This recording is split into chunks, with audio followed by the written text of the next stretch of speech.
नमस्कार, मैं वैलेंटिना ब्रह्मा, विश्व संवाद केंद्र असम से। आज विश्व संवाद केंद्र के स्पेशल एडिशन में आप सभी का स्वागत है। आज गुवाहाटी असम में centre for north east studies Delhi में स्थित एक रिसर्च फाउंडेशन और इतिहास संकलन समिति द्वारा एक बुक लॉन्च किया गया, जिस बुक का नाम है a brief history of freedom struggle in north east of India. और इस किताब को लिखने वाली आज हमारे साथ centre for north east studies की रिसर्चर हमारे साथ आज मौजूद हैं। आज हमारे इस स्पेशल शो में आपका बहुत बहुत स्वागत है आनंदिता। धन्यवाद। बहुत बहुत शुभकामनाएं आपको। आपकी ये पहली किताब है जिसका आज विमोचन हुआ है, तो आपको कैसा महसूस हो रहा है? ऑब्वियसली बहुत अच्छा लग रहा है और एक पहला कदम जिसे हम कह सकते हैं, एक पहली शुरुआत जैसा ये जस्ट द फर्स्ट स्टेप है और मैं आशा करती हूँ कि ऐसे और काम में आगे करते रहो। जी बिल्कुल, हमारी भी ऐसी ही आशा है कि जिस तरीके की किताब आपने छापी है a brief history of freedom struggle in north east India, north east को स्पेसिफिक रखते हुए, तो नॉर्थ ईस्ट के विषयों में आप और भी किताबें ऐसे आगे लिखती रहें। लेकिन मैं ये जानना चाहती हूँ कि हमारे दर्शकों को ये पता चले कि आप वाराणसी से हैं, ठीक है, और वाराणसी से होते हुए भी नॉर्थ ईस्ट के ऊपर एक किताब लिखने की प्रेरणा आपको कहाँ से मिली? पहली बात तो वाराणसी से हो या किसी और क्षेत्र से, हम सब भारत से हैं और मैंने बिल्कुल यही सोचा कि अगर अंग्रेज़ दूसरे कॉन्टिनेंट से आकर यहाँ पर हमारे बारे में कुछ भी लिख के जा सकते हैं और हम दशकों तक उसको पढ़ सकते हैं, उसको आगे बढ़ा सकते हैं, तो मैं तो इसी मिट्टी की हूँ, क्या बनारस, क्या नॉर्थ ईस्ट, क्या असम। तो मैंने बस ये सोचा कि मुझे कुछ काम करना है, मुझे कुछ सच्चाइयाँ हैं जो सबके सामने आनी चाहिए और उसके बारे में मुझे बात करनी चाहिए। और बस इतनी सी मेरी प्रेरणा थी कि जो भी मेरे सामने तथ्य आए वो मैं सबके सामने रख सकूँ। बिल्कुल सही कहा आपने कि अगर बाहर से कोई हिस्टोरियन आके भारत के इतिहास के बारे में लिख के जा सकता है, तो भारत के अपने रिसर्चर्स को तो इसके बारे में ज़रूर बात करनी चाहिए और इसके ऊपर किताब लिखनी चाहिए। ये किताब हमारे पास है भी, अभी इसको हमने देखा भी, इसमें कई सारे रेफरेंसेस आपने डाले हैं जी। यानी आपने इसके लिए खूब तैयारी करी होगी, इसके पीछे आपकी बहुत मेहनत रही होगी। तो क्या प्रोसेस था आपका इस किताब को लिखने के लिए? प्रोसेस इसका एक्चुअली शुरू हुआ जब आज़ादी का अमृत महोत्सव स्कीम शुरू हुई। उसके अंतर्गत हमारे सेंटर ने बस एक छोटी सी सोच थी हमारी कि जितनी भी लड़ाइयाँ हुई हैं अंग्रेज़ों के खिलाफ, उसकी हम एक लिस्ट बनाएं। और वो लिस्ट हमने बनानी शुरू की और वो लिस्ट आज बनते बनते किताब में बन गई। और जहाँ तक बात है रेफरेंसेस की, तो जैसा कि मैंने कहा कि हमने दशकों तक किसी और की लिखी हुई हिस्ट्री पढ़ी है और उसके अलावा कोई और मटेरियल हमारे पास था नहीं। तो मैंने भी जो अंग्रेज़ यहाँ आए, जिन्होंने अपनी भाषा में अपने तरीके से इस प्रदेश के बारे में लिखा, मैंने भी वही पढ़ा, पर मैंने एक अलग दृष्टि के साथ उसका अध्ययन किया, जिसमें मैंने एक भारतीय दृष्टि जिसे हम कहते हैं, जिसे हम सनातन दृष्टि कहते हैं, जिसमें हम ये नहीं मानते कि हम अलग हैं, हम भिन्न हैं या हमें किसी की निंदा करनी है, किसी की त्रुटियां निकालनी है।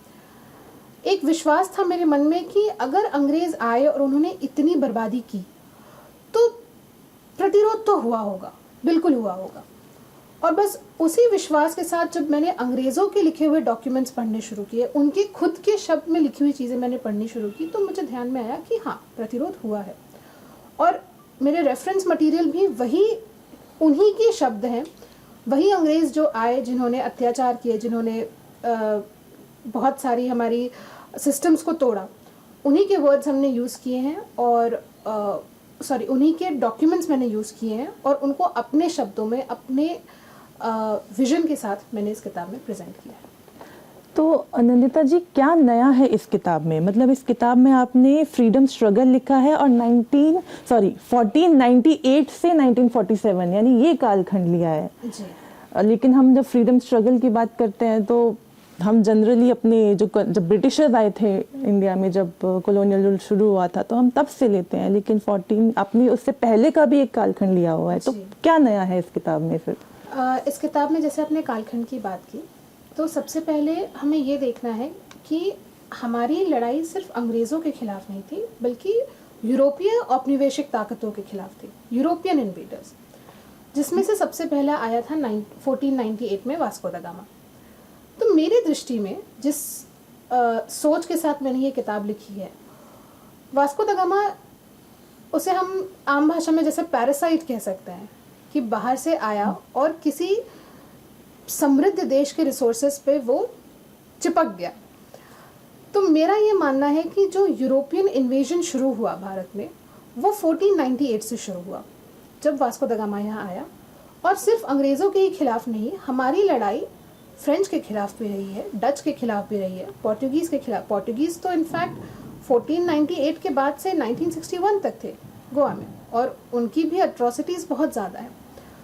तो इन सारे जो अलग अलग देश के लोग, यूरोपियन कम्युनिटीज़ यहाँ पर आई, उनको हमें अनदेखा नहीं करना चाहिए। अगर हम सिर्फ ब्रिटिश पर रह जाएंगे तो हम 1600 पर आ जाएंगे, बट उसके पहले जो हुआ, उसके पहले जो फ्रेंच, डच, पोर्टुगीज़, इन्होंने जो लूट मचाई, उसे हम नहीं छोड़ सकते, उसे हम नहीं भूल सकते। तो नया इस किताब में यही है कि वो कालखंड मैंने ऐड किया है, और 1516 से चिटागोंग के, चट्टाग्राम के पोर्ट पर जब पोर्टुगीज़ आए, तब से मैंने ईस्टर्न इंडिया की जो प्रतिरोध है उसको डॉक्यूमेंट करना शुरू किया, और वो 1516 से 1947 तक आता है। जी, और इस किताब में बहुत सारी कम्युनिटीज़ के बारे में भी आपने मेंशन किया, मतलब ऐसी कम्युनिटीज़ शायद जिनका अभी तक जो किताबें लिखी गई है उसमें शायद उल्लेख नहीं होगा, तो वो कैसे आपने उसका, मतलब आप उस रिसोर्स तक पहुंची कैसे? सबसे पहले तो मैंने ये निश्चित कर लिया था कि जब मैं इस किताब के बारे में लिखूंगी तो मैं जो प्रेजेंट पॉलिटिकल बाउंड्रीज़ है उनको ध्यान में रख के नहीं लिखूंगी। मैं आसाम, मिज़ोरम, मणिपुर, इनको अलग अलग एंटिटीज़ की तरह देख करके ये किताब नहीं लिखूंगी, और ना ही मैं नॉर्थ ईस्ट ऑफ इंडिया जो आज है उसको एज इट इज़ देखूंगी, क्योंकि आज का हम जब भारत का नक्शा देखते हैं तो उसमें नॉर्थ ईस्ट ऑफ इंडिया एक छोटे से लैंड स्ट्रेच से जुड़ा हुआ दिखता है, लेकिन हिस्टोरिकली अगर हम बांग्लादेश की टेरिटरी भी मिला दें तो वो एक जोग्राफिकल कंटिन्यूम में था, जिसके साथ साथ एक कल्चरल कंटिन्यूम भी आता है। तो अगर हम उस क्षेत्र को समझने के लिए आज की बाउंड्रीज देखेंगे, आज के स्टेट्स देखेंगे, तो मुझे ऐसा लगता है कि बहुत सारे ऐसे तथ्य हैं जो छूट जाएंगे। अगर हम सिलहट के बारे में नहीं पढ़ते हैं, अगर हम मेहमान सिंह के बारे में नहीं पढ़ते हैं, तो हम जयंतियापुर और खासी हिल्स की हिस्ट्री को नहीं समझ पाएंगे। अगर हम चिडवन रिवर तक नहीं जाते हैं तो हम मिजोरम में लुशाई, लाई, मारा, इन कम्युनिटीज़ की हिस्ट्री को हम नहीं समझ पाएंगे। तो सबसे पहले तो मैंने ये पॉलिटिकल बाउंड्रीज को अपने ध्यान से हटाया, और कम्युनिटीज़ की बात जहाँ तक आती है तो अगेन जैसे मैंने बताया कि मैंने ब्रिटिश डॉक्यूमेंट्स ही मेरे जो उनकी प्राइमरी सोर्स है, उनकी आंखों देखी जो नरेशन है वो मैंने यूज़ की है। तो कम्युनिटीज़ की इंफॉर्मेशन तो वहाँ से आती है, बट जो थॉट प्रोसेस है वो पॉलिटिकल बाउंड्रीज को एलिमिनेट करके हर एक, क्योंकि जैसे हम मानते हैं कि हमारा हर एक गांव self sustained, self governed entity थी, अलग अलग एडमिनिस्ट्रेटिव यूनिट्स थे, लेकिन वो एक ही परंपरा में बंधे हुए थे, एक ही वैल्यू सिस्टम में बंधे हुए थे। इन सारी अंडरस्टैंडिंग के साथ अगर हम देखते हैं तो हम पॉलिटिकल बाउंड्रीज को छोड़ के हम कम्युनिटीज़ पे ध्यान देख सकते हैं कि सिंगफो कम्युनिटी ने क्या किया, खामती ने क्या किया, दिमासा कचारी ने क्या किया, उनका प्रतिरोध किस तरह से रहा, उनका संघर्ष किस तरह से रहा। तो इस तरह से हमने बाउंड्रीज को छोड़ के कम्युनिटीज़ पे ध्यान दिया है। जी, काफ़ी सारी विशेषताएं हैं इस किताब में, मतलब काफ़ी कुछ नयापन भी है, काफ़ी कुछ नया शायद पढ़ने को भी मिलेगा। तो आशा करते हैं कि ये जो किताब है ये पाठकों के अपेक्षाओं पे खड़ा उतरे। जी, तो आपको क्या लगता है कि ये अपेक्षा पे खड़ा उतरेगा? उनको कुछ नया क्योंकि देखने को मिल रहा है, पढ़ने को मिल रहा है, तो कुछ नया सीखने को भी इससे मिलेगा, आपको क्या लगता है? मैंने तो इसी उद्देश्य के साथ लिखा है कि पढ़ने वाले को एक रेडी रेफरेंस मिले और एक बहुत ही इजी अंडरस्टैंडिंग के साथ वो समझ सके कि किस तरह से एक कंटिन्यूस क्रोनोलॉजिकल फ्लो में अंग्रेज़ों के खिलाफ लड़ाई हुई है। बट उस चीज़ को और सरल बनाने के लिए मैंने कई जगह पर इस किताब में जो ब्रिटिश की मोडस ऑपरेंडी है उसको समझाते हुए नोट्स भी लिखे हैं। जैसे अगर हम 1770 के आसपास के दशक में जाते हैं, तब अंग्रेज़ों ने सबसे पहले खासी हिल्स से सिलहट को अलग करके अपनी बाउंड्री बना ली थी। तो वो समझना ज़रूरी है कि अंग्रेज़ों ने अचानक से वो आए, उन्होंने एक बाउंड्री बना दी और वहाँ के लोगों को कहा कि आपको ये बाउंड्री माननी है, जो कि पहले आराम से उनका आवागमन था, उनका रोटी बेटी व्यवहार था, उनका ट्रेड चलता था, उनके हिल वैली कनेक्शन जिसको हम कहते हैं वो बहुत स्ट्रॉन्ग था। अचानक से जब अंग्रेज़ों ने उसको तोड़ा और लोगों ने कहा कि नहीं हम इसे नहीं मानते, और वो प्लेन्स में आए, उन्होंने अपना ट्रेड कंटिन्यू रखा, उन्होंने अपने रिलेशंस कंटिन्यू रखे, तो अंग्रेज़ों ने कहा कि ये देखो ये रेड कर रहे हैं, ये अटैक कर रहे हैं हम पे, इसलिए हम इनके अगेंस्ट एक्सपीडिशन लेके जाएंगे।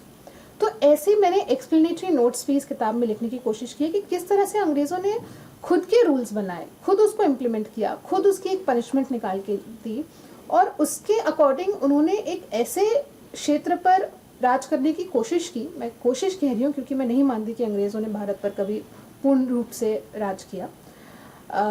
उन्होंने कोशिश की जिसके बारे में उनको कोई नॉलेज नहीं थी, कोई उनको पता नहीं था कि यहाँ पे किस तरह से लोग रहते हैं, और इस आधी अधूरी नॉलेज के साथ वो जिस तरह से उन्होंने एक्शंस किए, उन एक्शंस को भी मैंने समझाने की बिल्कुल सिंपल टर्म में कोशिश की है, ताकि पढ़ने वाला समझ सके कि अच्छा अगर ये बाउंड्री बनी तो उसका रिपरकशंस क्या क्या हुआ, उसका इम्पैक्ट क्या हुआ।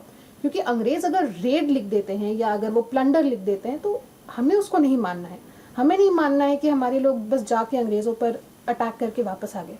उसके पीछे की रीजनिंग समझनी ज़रूरी है, जो मैंने इसमें समझाने की कोशिश की है। जी, हमारे इस पूरे संवाद से तो मुझे ये लगता है कि एक बहुत ही वेल रिसर्च्ड किताब है, तो सभी को इस किताब को ज़रूर पढ़ना चाहिए, ताकि हमारे जो भारत का इतिहास रहा है, जो इसमें किताब की कई विशेषताएं हैं, जिसमें हमें ऐसा आज तक लगता था कि जो हम अपने स्कूलों में पढ़ते थे या स्कूल के सिलेबस में जो इतिहास पढ़ते थे वही हमारा इतिहास है, लेकिन अनंता जी की बातों से भी ये पता चल रहा है और किताब के माध्यम से भी ये पता चल रहा है कि ऐसा नहीं है। एक और इतिहास भी है जिसके बारे में हम लोगों को ज़्यादा जानकारी नहीं है, तो उस जानकारी को जानने के लिए इस तरह की किताबें और हमारे सामने आए। समाज में अनंता जैसे और रिसर्चर्स हैं, वो उन विषयों के बारे में लिखे, ऐसी हमारी आशा है। तो पुनः बहुत बहुत शुभकामनाएं अनंता जी, और आपका बहुत बहुत धन्यवाद आज आप हमारे बीच में आए। आशा करते हैं दोबारा आप इस तरीके की एक वेल रिसर्च बुक दोबारा आप प्रकाशित करेंगे और हम सभी के बीच में आप दोबारा आएंगी। मैं आप सभी दर्शकों का हमारे साथ जुड़ने के लिए धन्यवाद करती हूँ इस स्पेशल शो में। बहुत बहुत धन्यवाद।